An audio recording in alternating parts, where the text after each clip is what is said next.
debate. It's a must debate. Welcome, viewer. Okay, seriously, Taylor. Someone take the control off her. Adult content, and insane humor.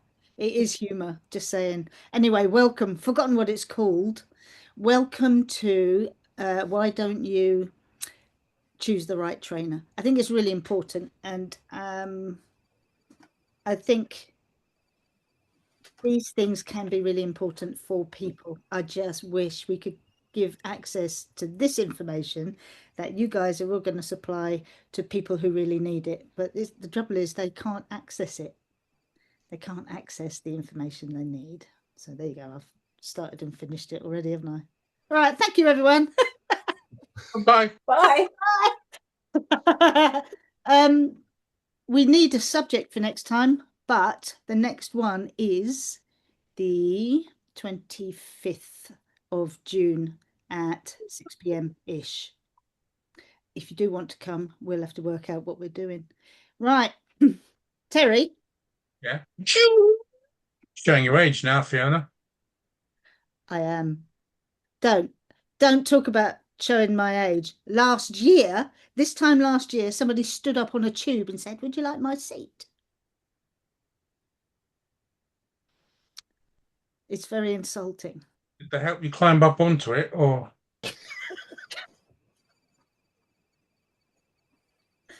That was quite funny. No.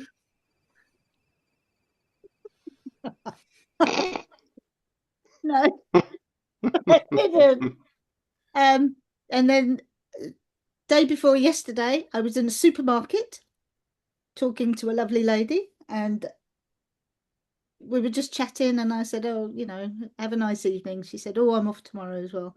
I said, "That's nice." She turned to me and she said, "Oh, have you retired?"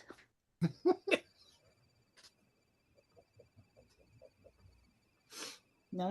And did you need any help to get things off the second shelf, or did you reach? It's the goat milk I can't reach. Easy.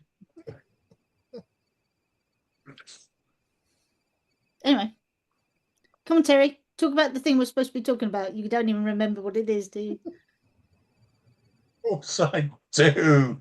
Well, because you remember you rehearsed it all yesterday, didn't you? Yes.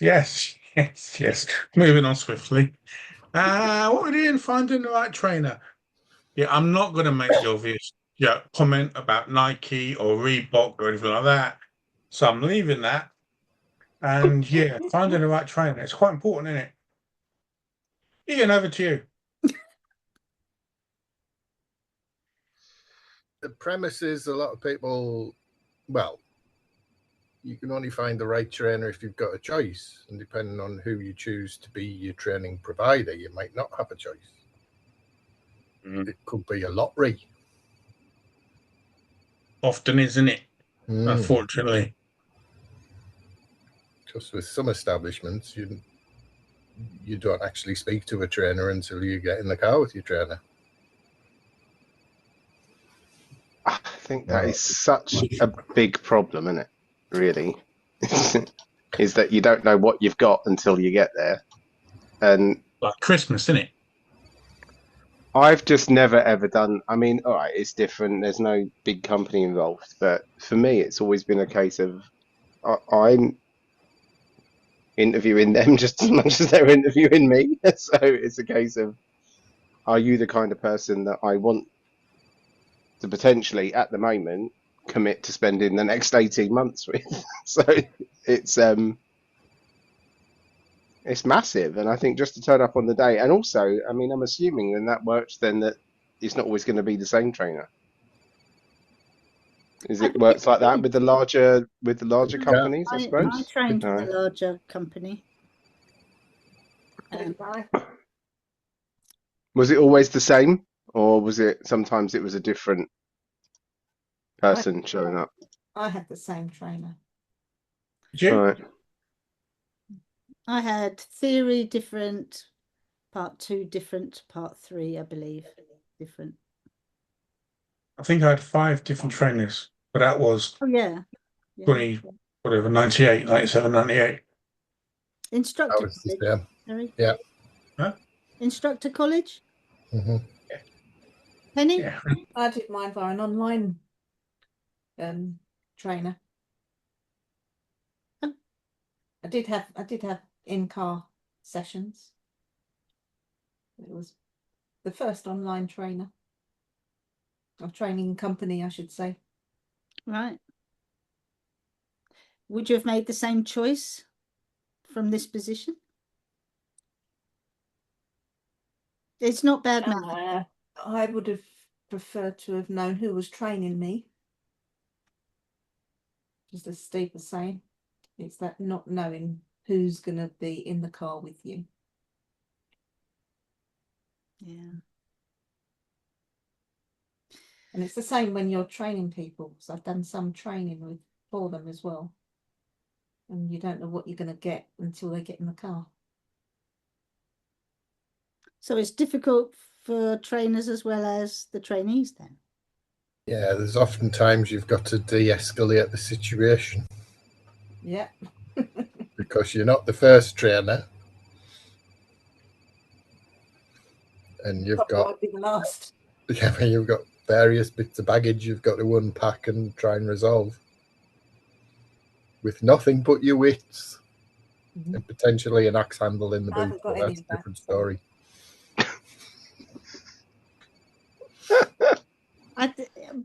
So there's problems on all parts for all parties then. There's just seems to be a massive problem. Yeah, because you've got to get on with the person that you're sitting next to. And if there's some sort of tension between you, it's not going to work. No, well, or not as easy anyway. I was going to say it can't. The situation there needs to be addressed honestly, doesn't it? I mean, we've spoken about that during these, and I think there's value in going into that intimate detail again at some point, or revisiting or putting it out again, because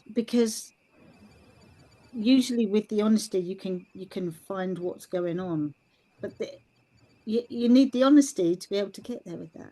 Yeah, you've got to build rapport with them, haven't you? Yeah. Yeah, I agree. There are people I started to drive with though as learner drivers, and I've thought, oh. And then some weeks later, bang. Yeah, light bulb hits. So would that still happen with PDIs then? Yeah, yeah, it can do. I think, and I get why, but I think the biggest problem at the moment, people's choice of trainer is not a choice of the right trainer. A lot of the time, sadly, it's the choice of the cheapest. I think that's endemic with driver training, full stop, because as we spoke about last week, charging your worth is really quite problematic, and there's people that out there that charge a lot, and and there's people that want to that shouldn't be. that's the even bigger problem. You can say that. I'm not going to say that because I don't care. I've already been provocative this week. Let's crack on. My fence is well and truly between my ankles. Anyway, I'm okay. Sitting on the fence. I don't know, because there's so much going on. If you think about it though, this costs people a lot of money, doesn't it? Training to be a driving instructor. There isn't enough information about whether people are going to like it. So it's just, how much does it cost and how long can it take these days? It's at least a year and a half, is it? I guess. Actually, probably, yeah, with the weights, yeah. Is it expensive? Well, not for what it is. No. Not for what it is. I don't think so. It's a new career, isn't it? Yeah. Not for what it is. A lot cheaper than going and doing a degree, isn't it? That you might never use. I don't think that's what a lot of people see when they go into it, and that's part of the issue, isn't it? They're not seeing it as a new career; they're seeing it as a barrier to a job rather than a skill for a career. Yeah. That's good way of thinking. That was very profound. Let me write that down. Hang on a second. Don't want to forget that one, Steve. Yeah. If that appears in a video, that's the first time I've said it. All right, not now.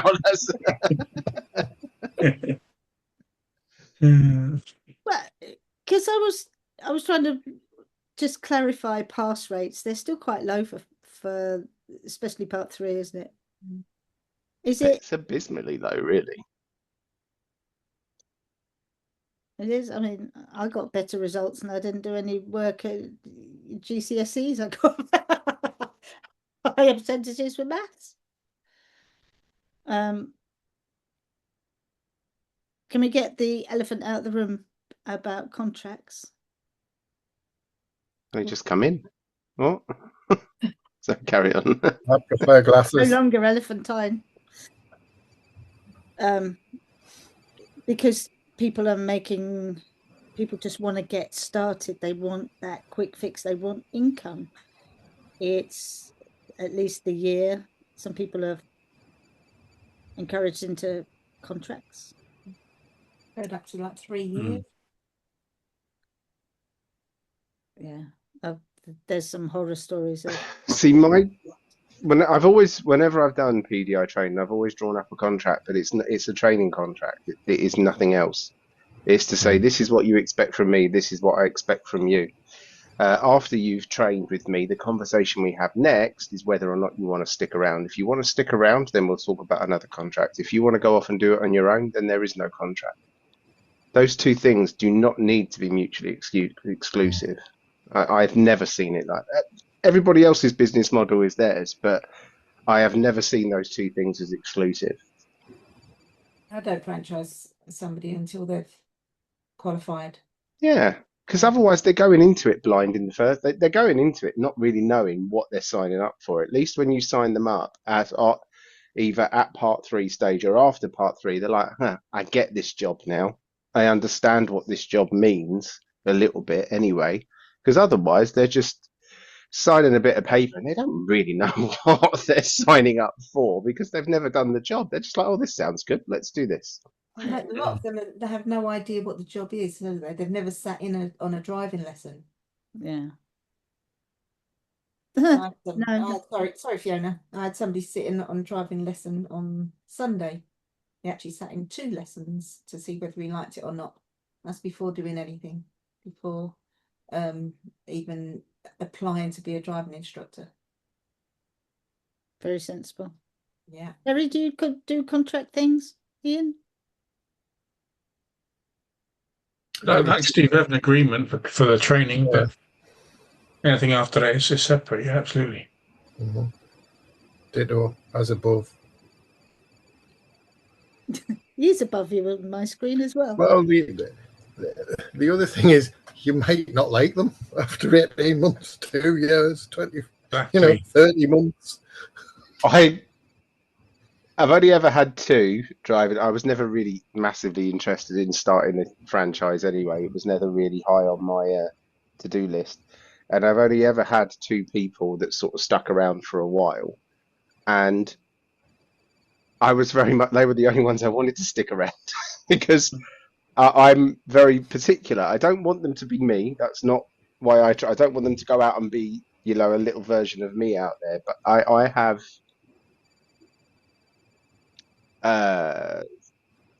Preference. I don't want to sound like a twat standard. So I have something that there's a level, and if you're not teaching to that, and if you're not being that person, then I mean, I can't tell you it just in case they hear this, but there's, if you're this person that's out there putting stickers on a window somewhere, I don't really want you driving around with my name on your roof box because I just don't.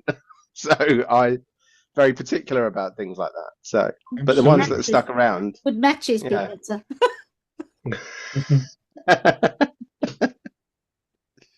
Yeah. Right. So, I think I kind of started us off in the middle. So the franchise thing can be a massive problem. People need to think about that. So how do people get information about where they can get good training from? because I know what I do when someone says, I want to become a driving instructor. What does everyone else do? Where are you? And then your brain goes ping, ping, ping, where your local favourites are, right? And it's a shame there isn't, I mean, there's the audit register. How do you guys feel about the audit? What audit? Yeah. Exactly. I actually get a lot of contact from it. Yeah, I'm sure, because there aren't many.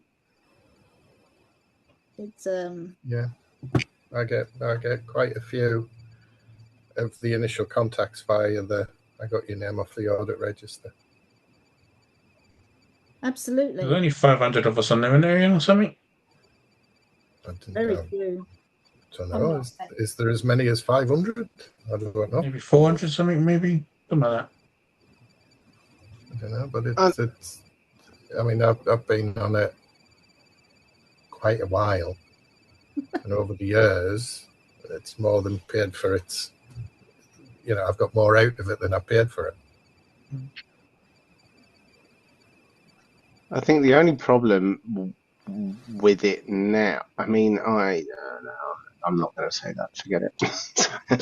It was nothing horrible. I just think I will say it. I've had a few people that have contacted me, have been with somebody that's audit registered, and what they've told me and you can only, the reason I wasn't going to say it is because it's hearsay. You can't, yeah, it is hearsay. But if they've been told what they've told me, it's the biggest load of cobblers I've ever heard in my life. And I'm just like, wow.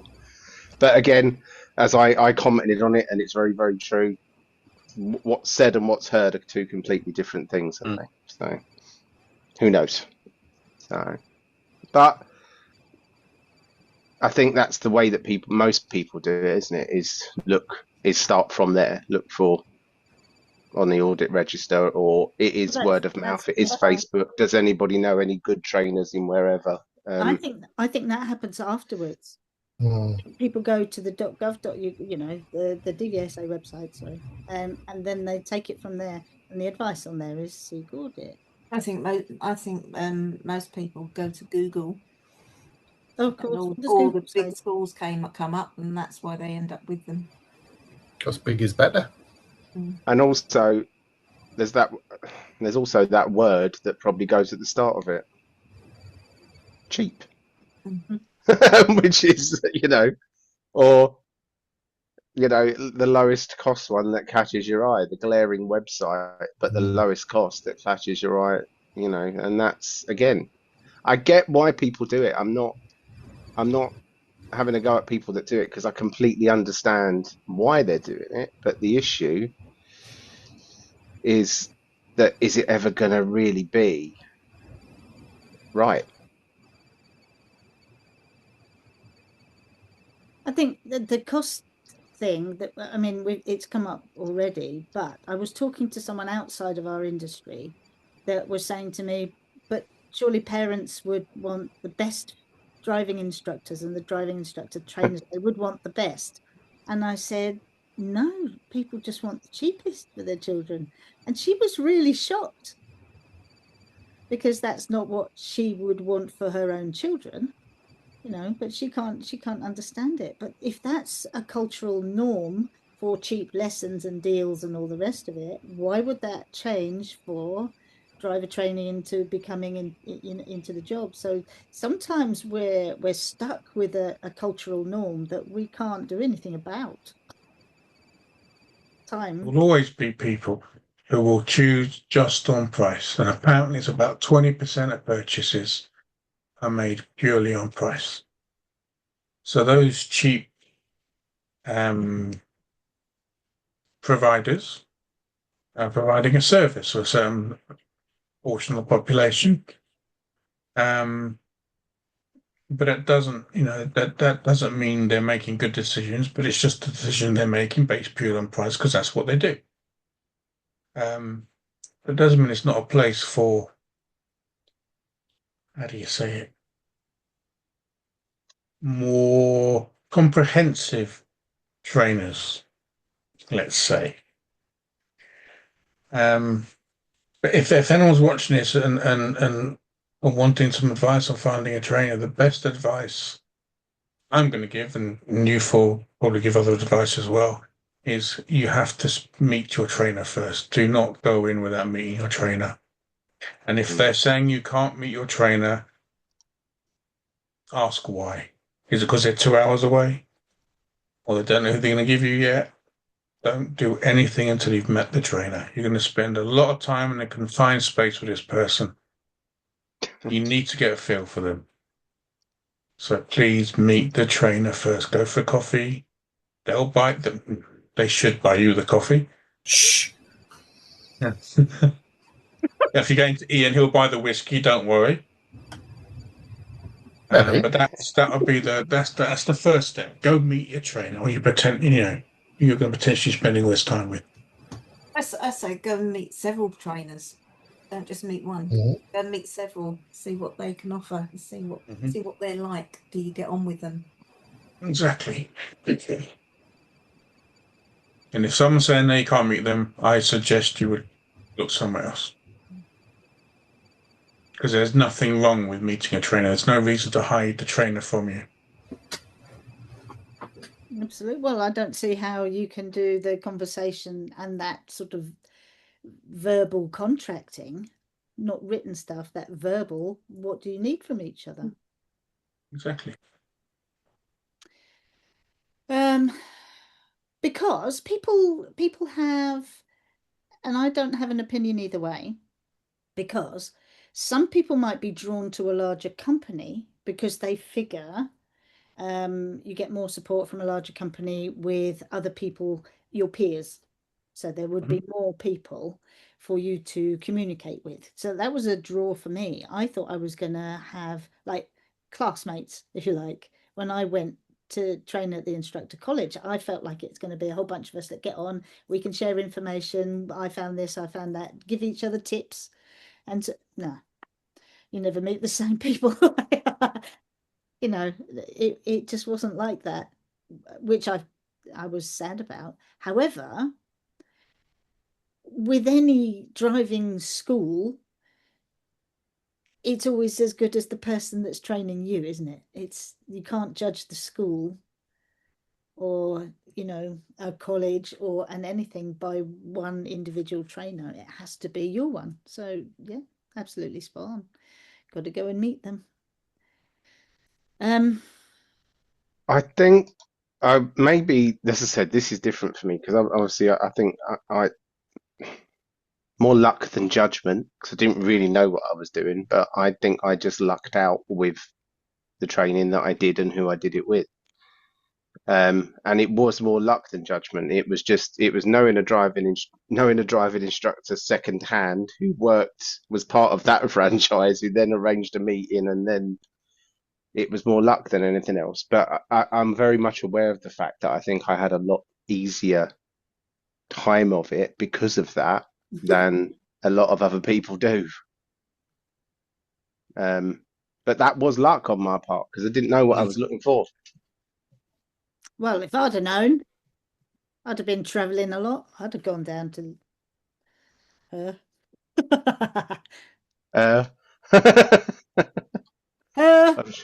I'm not going to say Lynn's name at all. Brilliant. I'm sure she wouldn't mind. No, I've mentioned her a couple of times on video clips. Right, Ian, have you got any more gems? Because I can't rely on Terry, can I? Well, it's like any big purchase, and it's a big purchase. Yep. It's a big purchase. You need to do your research. You just don't, gone are the days where we walk into the shop and go, I want that one. Wrap it up now, I'll take it away. Yeah. We've become much more savvy in buying big purchases. Absolutely. Do your research before you hand over any cash. As we've said, meet the trainers. At least speak to a trainer over the phone, somebody who's actually doing the job. Pester them with questions. Absolutely. It shows you're 1001. keen, and it makes our job much easier because we can give you the right information to start with. It should be a ballpark figure. Has anyone else heard of people paying a lot of money over the odds? Mm. Mm-hmm. Well, we'll assume it's over the odds, you know. What, But, 10,000? Well, it's what people are prepared to pay, though, isn't it? What, 10,000 something? Not. It's the How free much? market economy. Over 10 grand. I know someone who's paid over 10. WDY. You do too, I Paul. mean, that's Did the qualify, and how much have you Extraordinary. made since then? That's the other way to look at it. I'm in the wrong job. You're in the right job. You're just not charging the right amount of money. The one I know used several trainers. So they Yes. paid out big lump sums to different people and had to go to somebody else because they weren't receiving what they needed. Yep, same. that's the worst bit, is when you're not getting what you need. And I think that's the worst part of it, isn't it? Yeah. It's one thing to sort of pay for it, but then if you're not getting what you should be getting out of it,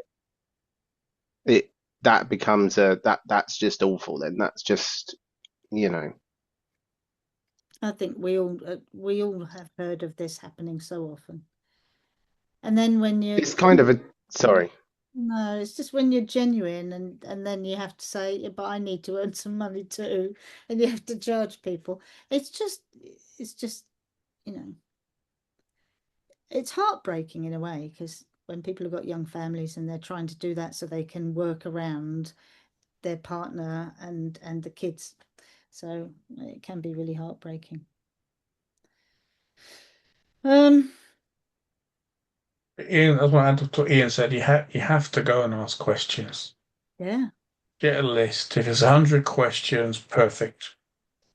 What are Because the vital questions? vital questions. And write these Right. down, everybody. Write them down. Find out what qualification or training this person has added onto their knowledge to be able to train you. Ooh. Ooh, Being able what to would they train want to learners. listen to? Yeah. So what would they want to listen out for? Because Well, the thing is if you need, it's two different jobs. Training learners and training instructors are two different jobs. Just because someone's good at training learners doesn't mean they'll be good at training instructors. In the same way, a great footballer doesn't make a great manager. It's two different jobs. So you want them to have added qualifications. And if they should be able to prove it, if you're after the proof, but you want qualifications or training in behavioral change, in adult training, adult teaching, anything like that. Because if someone's just got up one day and decided that I'm going to train PDIs now, I've been doing learners for 3 years, I fancy doing PDIs now. They may be brilliant.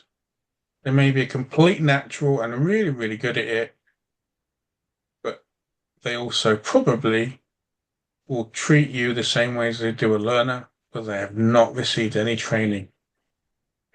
And they'll teach you like they were taught, and they will teach you their bad habits if they've got any. And so this is where the vicious circle comes from in the training. You know, we've all heard it before. You know, a crap ADI wakes up one morning and wants to be a PDI trainer. They go and be a PDI trainer and they train the PDI craply because they crap at their job. And the PDI learns crap stuff and flukes to part 3 and goes on to train learners craply. And then wakes up one day and goes, I want to do PDIs as well. So they go and then they can, and it's like regurgitating a pile of sick. Round and round and round and round and round. That's only my opinion. Other regurgitations are available. I was going to say, I'm sensing something here, a little something.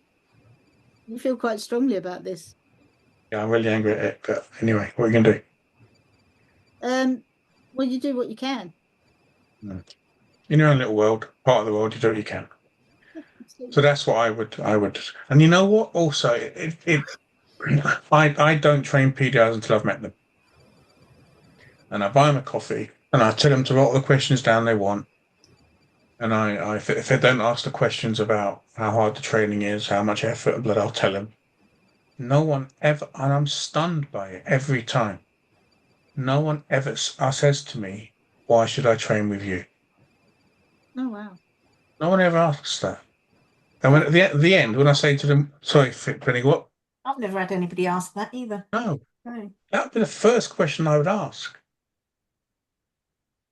But is that because we've got knowledge about it?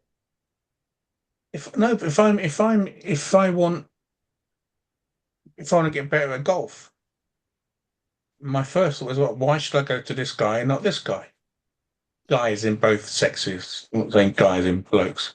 Doing your research if you buy a new telly or, you know, Yeah. something on the internet. Why should I go to this This one person? rather than that one. You go to a website and you have a look. Yeah. But does it matter? Because won't all the training be the same? Wouldn't that be nice? A McDonald's in Dumfries is the same as a McDonald's in Folkestone. We'll soon have a second McDonald's in Dumfries. No way. Where? Is it a McDonald family moving into the area? I think there's more than one, potentially, given the location of Dumfries. Sorry. Terry, going back to your questions. If anyone else has got any questions, but I'm just going back to Terry's. So I've forgotten the first one, but why me? Oh no, that's just me. What extra training have you done to be able to train me? Training. Why, where you want the. Do you want to know why you should choose me? If they don't bring it up, I suppose you should bring it up yourself. If not, I asked them at the end, I say, why haven't you asked me this? Because that would be the first thing I say. That would be the first thing I would ask. And they say, well, I've seen you on the internet or whatever. Seen you in a supermarket. Seen you on the internet. I've read some stuff about you or whatever. Like, well, that's just gonna be a good actor. I ask people why they've come to me. That's one of my first questions. Why did you decide to come to me? Mixed answers. I was going to say. But they don't ask you. No, it's normally I ask them. So what's brought you here to me? Same thing. Saw you on the internet. Some of them. I've had one person I was recommended. Just the one? I've recommended you. One. Yeah, only one.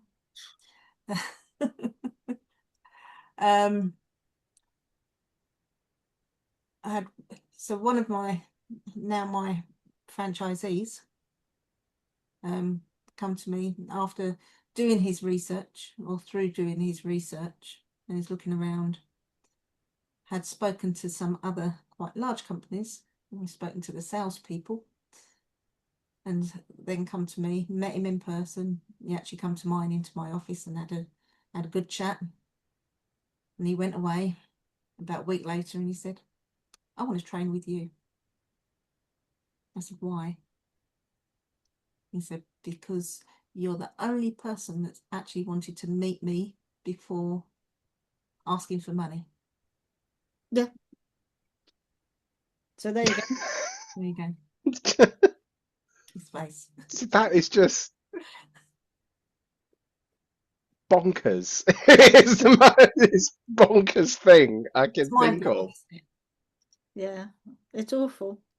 That you were the first person that said, why don't we meet before you commit to anything? It's just absolutely bonkers for me. I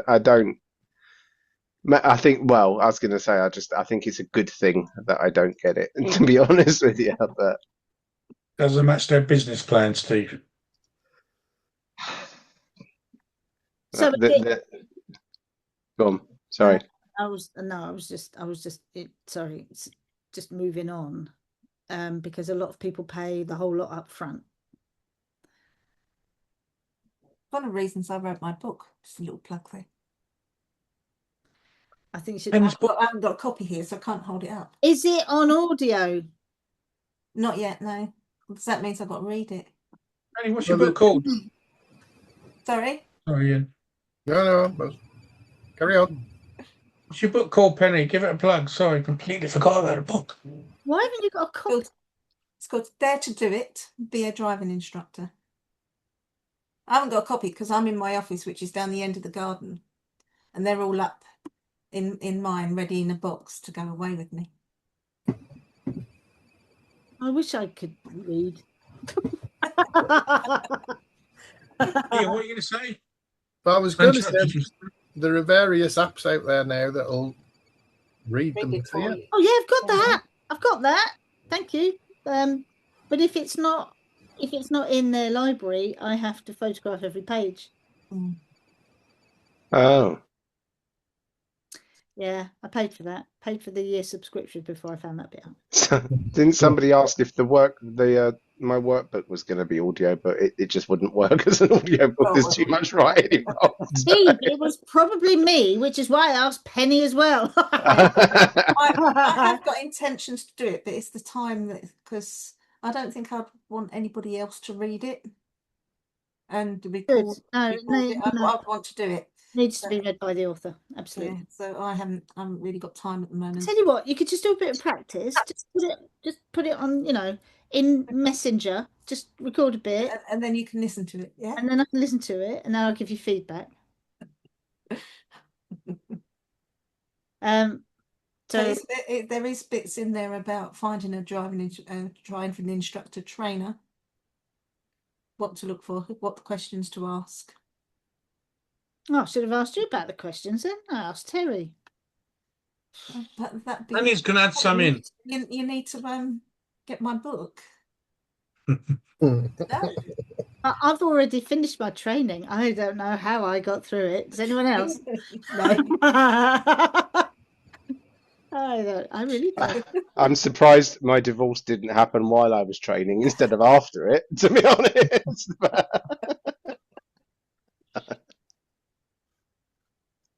It was a tough old time, which I think is worth saying.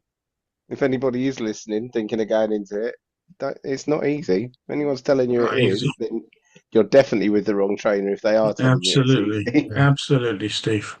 It's hard to do part 2 without a car. It is, yeah, very hard. And I had to do that. I did part 3 without any students. But it was the old style part 3. Yeah, same. I never taught anyone before taking my part 3. I didn't even practice.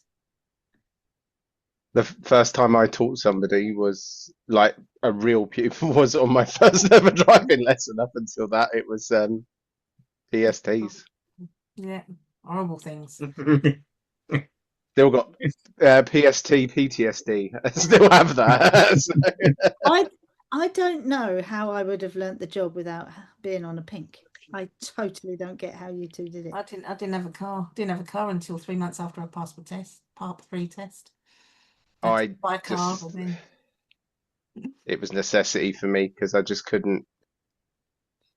I would not have earned the money that I needed to earn just as a PDI. And if I did that, and if I was just solely out there being a PDI and a pink license earning money, I would never have learned what I needed to learn to pass part 3 because you just become a money. I get why some people have to do it, but I'd have just become a money maker rather than someone who was trying to study, and that's not what I wanted. So Ian, you did it the same way, didn't you? You did the you just went, now I'm a driving instructor. You did your part 3 while you were doing other jobs. Yeah, I did. I taught the sister of a very good friend of mine to drive, but that was 1 day a week. On Sunday morning, no cars on the road. And then first driving lesson, I lost a lot of weight through various bodily functions before, during and after. it was nerve-wracking. Absolutely. It was First terrible. ever lesson. When you walk up and knock on the door and the dad comes out who's filling the doorway and goes, they've had 6 tests with National Driving School number 1. And I'm thinking, really? Oh, well. What can I do different than... And I was first paying pupil. Oh my God. But I remember you saying, that was loads of audits ago. I think we've had our first year anniversary. I think we've been doing it quite a long time. No. I think so. I think we missed it. Really? After I qualified, I think it was the second driving lesson I'd ever done, and it was another instructor had passed them on to me because they'd sort of moved away, and they lived sort of down in Red Hill, which, if you're not familiar with it, is slightly posher than Croydon. And I'm driving down, and I'm just like, I drove past a house that had a helicopter in the front garden, and I'm just like, all right. Pulled up to some gates it was gated off. You had to ring it. There were 2 houses. One looks like a slightly miniature Downton Abbey. The other one I found out later was the granny flat, which was bigger than the house I grew up in. And it was just like, and here's me knocking on one of those doors, like it had one of those bells that you pull down, and I'm like, should I be going to the back door? Am I like, is this tradesman roundabout? Servants' entrance. The servants' entrance, Steve. It was a really weird, and it was just like, you know, when you kind of feel like you want to doff, I don't even wear one, but doff your cap when they answer the door. So good evening. It was a very strange day all round, to be honest. Did you do a pink, Terry? Did I do a pink? Yes, I did. Yeah. Could you have done it the other way? Probably not. No. I couldn't. Pink. I always recommend. People ask me. I always recommend a pink. Just because, you know, I you do, get but that I can't practice. understand. Yeah, I cannot understand I don't always recommend a pink. I say to them, what is it they need? Do they need to earn the money while they're training, or are they in a position where they can practice without using a pink license? So they're not charging for the lessons. I think I needed this situation to make it urgent. Otherwise, I might have.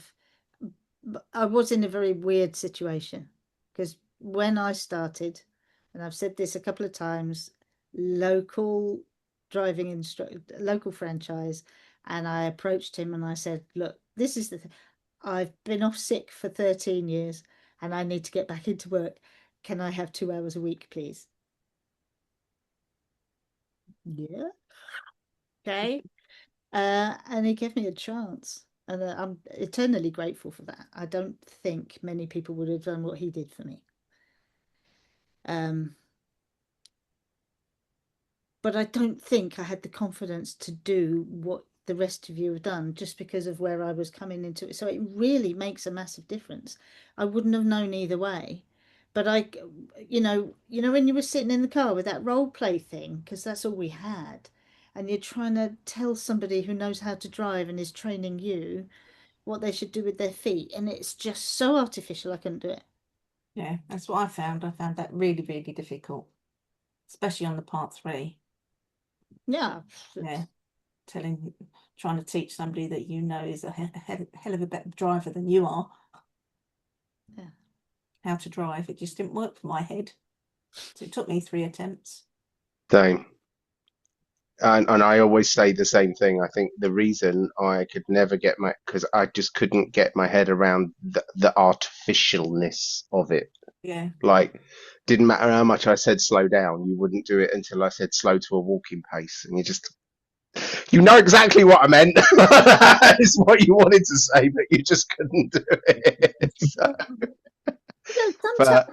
sometimes people say these things and I think, but I've never said that.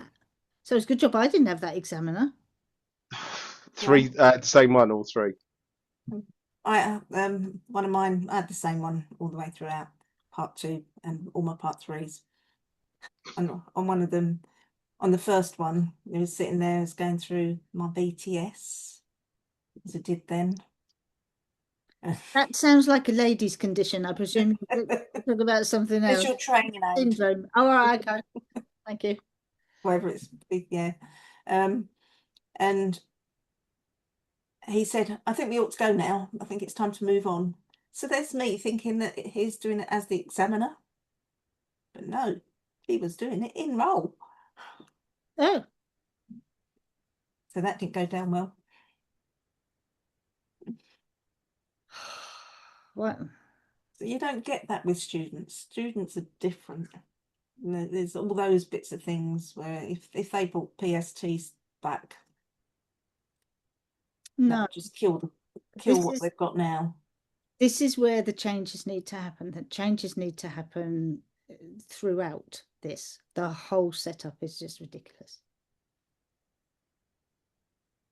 Any other questions for everybody, Terry?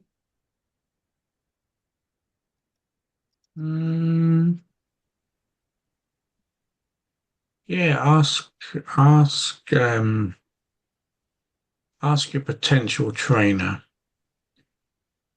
what they're how you'll be learning. What's their teaching style going to be? What do they How want to hear? often? Yeah, what do they want to hear? They want to hear. Yeah, because it's all very well saying ask the question, but if you don't know what you're listening out for, that can also be. Yeah, true, absolutely true.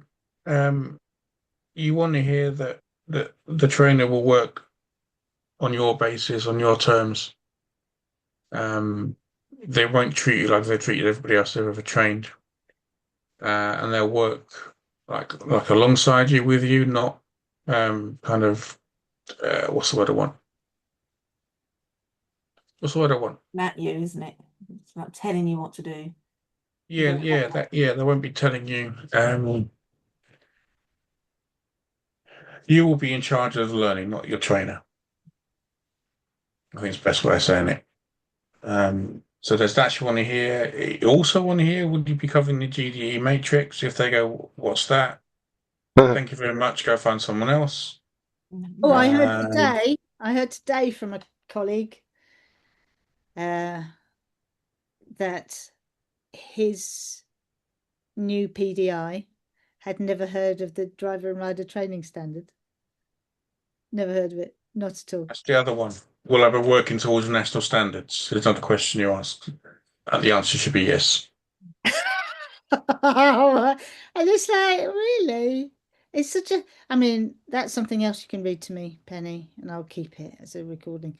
If anyone else wants to, I don't mind if you take it in turns. I have no objection. But these kind of things, why aren't they on Audible? Because there's so many of us who have.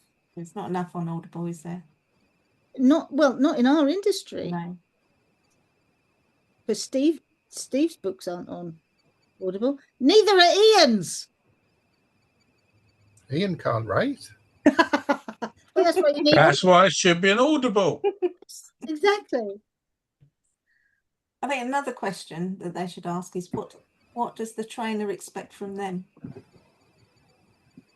Yeah, I think Terry kind of covered that, but absolutely, I think it's worth saying. Yeah. But this is that contracting thing, which is so important. It's important with learners. It's important with PDIs. It's important for you to know what you can expect. Yeah. And then what do you do if you don't get what you need? Hours of calling, because I don't know. Yeah, PDIs calling you at ridiculous amounts of time, ridiculous times of day, saying, I'm not going to let mine call me at this, I'm going to have a strict curfew. What have you just done to me? I'd also be really wary if they want payment up front. A big payment up front. I understand like a small deposit, but all of it, 50%, not 75% up front. Because if you don't like it, you find out it's not for you, you thought training isn't what it was, and you're not committed then. So be aware of big deposits. Don't do it with learners. Not really. I mean, I'll be honest, more often than not now, if I'm going to do it, I favour the pay-as-you-go route rather than the. So, because But especially if it's going to last for 18 months, because by the end of the 9 months finishes, I'm just like, I'd forgotten what it was like to earn that money now. What am I actually, so You feel like you're that's working long for gone. That's long gone. yeah, well, because after a while you feel like you're working for free.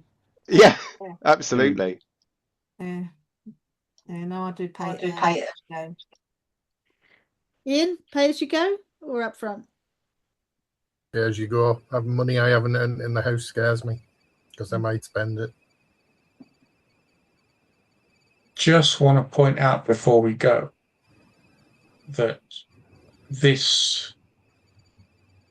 the ideas we're putting out about find out about your trainer and everything first also applies when you're doing CPD. You're an ADR and you're doing CPD. You know, find out what if you fancy some some CPD. Find out what the person delivering the CPD is about and what have they got and what have they done. To be able to deliver the CPD. What do you call me? Can't remember.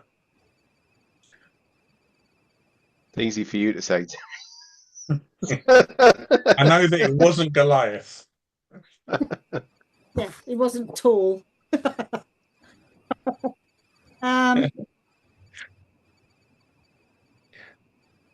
Right. I'm just checking here. I don't know if I should read that out. I mean, I was digging out some. An audible. Pardon?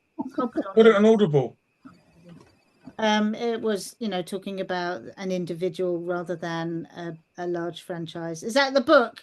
You got your blur on. Hold it in front of you, Penny. Right in front of you. That's it. That's it. Now stand up and come forward to the camera. There you go. That's it. Dare to do it. Which is your driving school, isn't it? Dare to drive. Dare to drive, yeah. See, I do pay attention.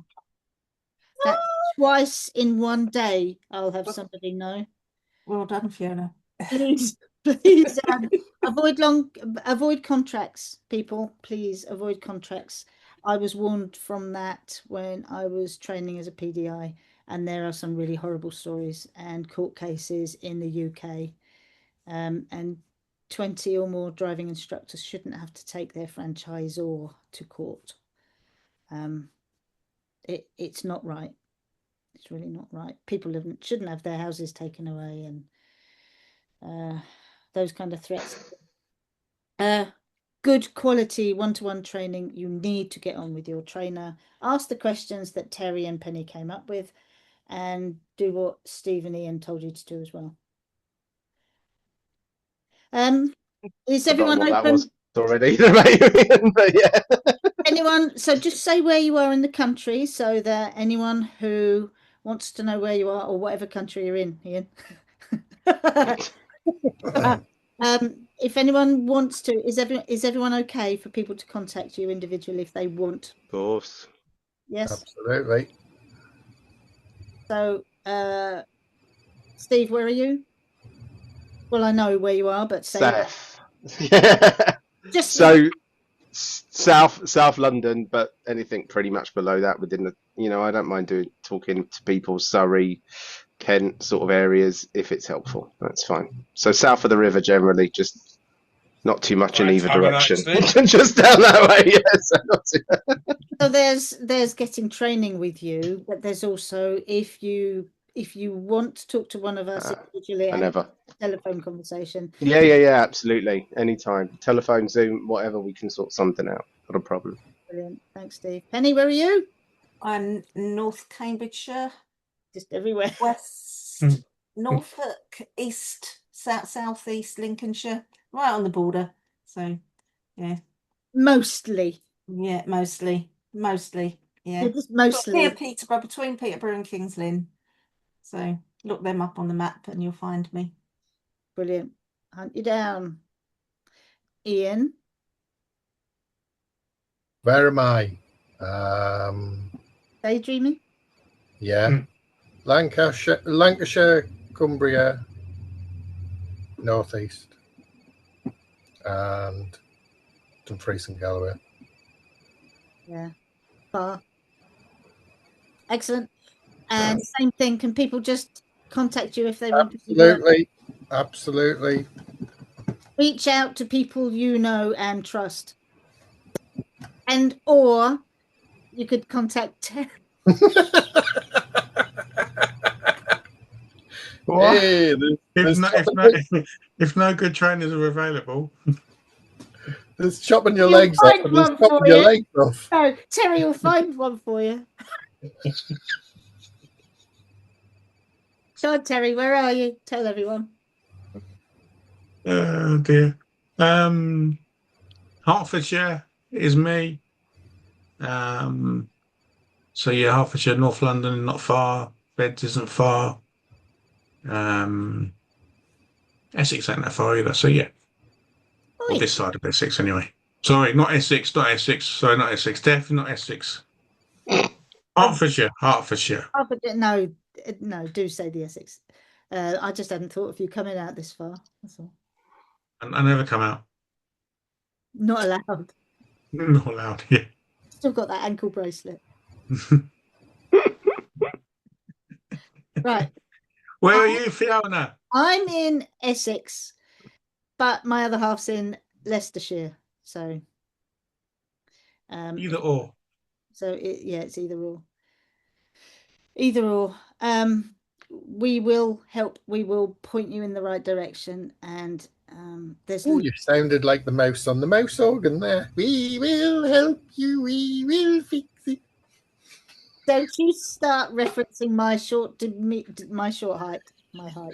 Well, no. Look, at least I know what day to turn up. Pardon? Pardon? At least I know what day to turn up, Ian. Like also, what you know, if you knew what day to turn up, Ian. If you're not like one of the areas we're in, let us know where you are, because we all know decent trainers all over the country. There's some fabulous trainers out there all over the place, and I'm sure we can point you in the right direction. But can I please remind you to contact Terry the day before you meet to make sure he's going to meet you on the same day that you would all agree.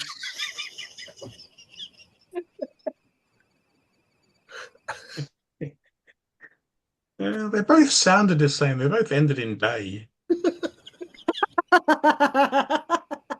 Anyway, thank you, viewer, for watching. I'm glad we never wound each other up. I'm actually 5'11", just saying. Yeah, right. Is that, and I look that Brad way Pitt. or that way? Yeah, you're 5'11" and I'm a 28 waist.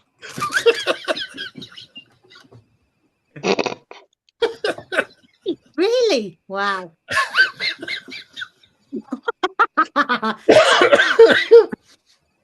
Happy birthday. Right. we are going to be so short with me. Oh, I always thought you were a wide boy. Anyway, 25th, 6 p.m., 26th of June. Oh dear. We might be adult one day. Doubt it. Thank you, viewer. We really appreciate it. Send your comments in. Contact one of these guys because they really know what they're talking about. Buy books and buy Terry's courses. Ian's yet to do his. Thanks, everyone. Strike a pose. Bye. No fingers.